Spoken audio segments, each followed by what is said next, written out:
खुलुमबाय लोगोफोर, गोजोन फुंबिलि बयनिसिमबो नोंथांमोनखौ गोदान भिडिअ आरो फिन खेबसेबाव बरायनाय जाबाय। दिनै एकादशि सान। आं दिनै नोंथांनि सिगाङाव 12 भाद्र एबा 25 आगस्ट 2024 मायथाइनि सानसेनि फान्जामुथिखौ फरायथिनो लादों।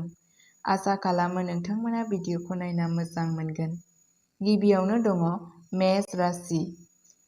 दिनै रावखौबो फोथायनो नाङा, जाय नोंथांखौ खैफोद गोनां बिथांखिनि गेजेरजों रां थिसननो सुबुरुन होदों। हरखाब मुलाम्फानि अनगायै रैखाथि गोनां खाबुफोराव गोसो हो। गावनि सावस्रिखौ जुनिया जोथोन ला। मावख'आव सोरबा सासेया नोंथांनि हेफाजाब बिनो हागौ। मोजां मोनलायनायखौ नागिरग्रा माखासे सुबुंफोरनि थाखाय दिनैनि साना खाफाल गोनां जानो हागौ। वृष राशि। हरखाब खरसानि थाखाय रां बावजाया गाज्रि जानो हागौ। न'खराव सासे गोदान सोद्रोमा फैनायनि आसा दं। सोरजिलु फालांगिजों सोमोन्दो थानाय सुबुंफोरा मोनसे मोजां मावथांखि मोननो हागौ, जाय मोजां बिबां आरजिनायाव मदद होगोन। नोंथांनि खाथिनि सोरबा सासेनो नोंथांनि मददनि गोनांथि जानो हागौ। मिथुन राशि। माखासे थागिबिफोरा दिनै गोजाम रां थिसननायनिफ्राय मोजां मुलाम्फा मोननो हागौ। आथिखालाव सावस्रिनि बेलायाव सांग्रां जानायनि गोनांथि जानो हागौ। आलासिफोर फैनाया न'नि स्रांखौ मख'जाथाव बांहोगोन। फालांगिनि बेलायाव नोंथाङा नोंथांनि लुबैनाय मुलाम्फाखौ मोनाबो जानो हागौ। हारसिं थागिबिफोरा सोरनिबा गोसोआव गावनि जायगा बानायनो हायो। कर्कट राशि। दिनै माखासे सुबुंफोरा रांनि बेलायाव गोबां जेंनायाव गोग्लैनो हागौ। बेनिखायनो जेबो सानालासै जेबो थिरांथा दाला। न'नि आबहावाया मोजां सोलायनाय फैगोन। नोंथाङा बै बाथ्राफोरखौ थाबैनो बुजिनो हायो जाय गुबुनखौ दुखु होयो। मोजां सोलायनायनि बेलायाव माखासे सुबुंफोरा जुलिनि थाखाय बांसिन नेनांनो हागौ। सिंह राशि। नोंथाङा रां थिसननायाव जेंनायाव गोग्लैनो हागौ। न'नि आबहावाया गोजोनै थागोन। माखासे सुबुंफोरा खामानिनि थाखाय दावबायनो हागौ। सामलायनाया नोंथांनि जायखिजाया सानस्रिखौ मोजां मोननो हागौ। अनलायनायनि बेलायावबो साना मोजां जानो थांगासिनो दं। कन्या राशि। जायफोरा गावसोरनि खरसानि सायाव नारसिनजायो बिसोरो दिनै गावसोरनि गिनायखौ फोजोबनो हायो। रांखान्थियारि थासारिया गोख्रों जानो हागौ होनना साननाय जादों। नोंथाङा मोनगोन दि बिमा-बिफा नोंथांनि गासैबो थिरांथाफोराव नोंथांखौ मदद होगोन। माखासे सुबुंफोरनि थाखाय दावबायनाया मोनसे जाथावना जागासिनो दं। नोंथांनि सोरजि साननाय आरो खामानि मावनायनि आदबखौ बाख्नायनाय जागोन। मोजां खौरां मोननो हागौ, जाय नोंथांनि मुंखौ खुसि लाखिगोन। तुला राशि।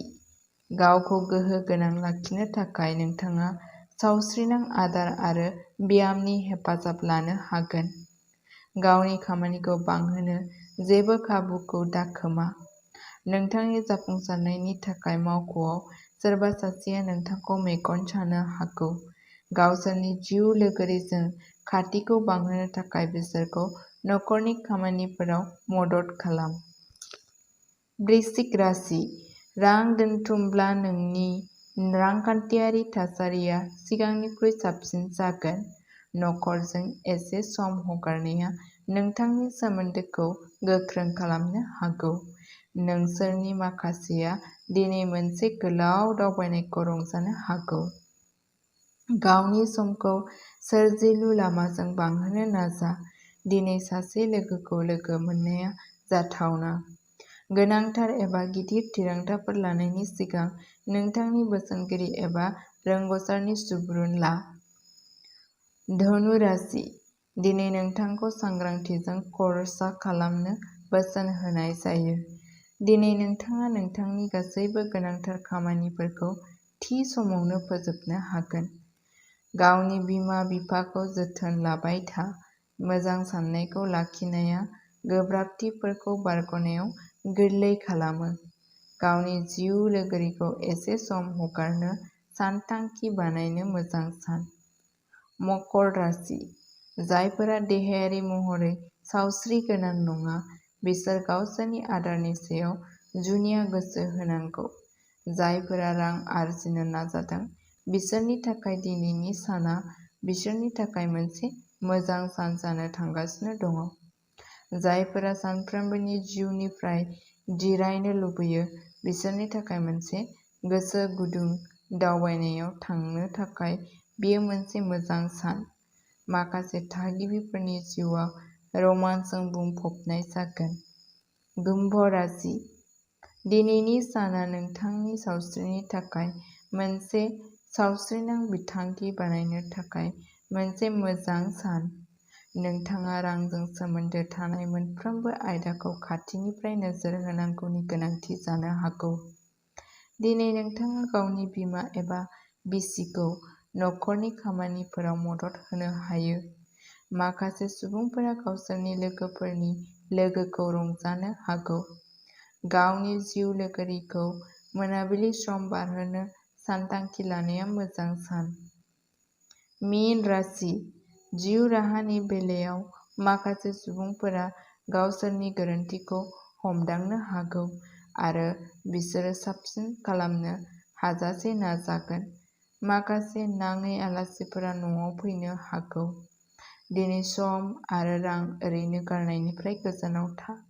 गोबां समनिफ्रायनो जागायजेननो गोनां माबा मोनसे खामानिखौ दिनै मावनो हायो।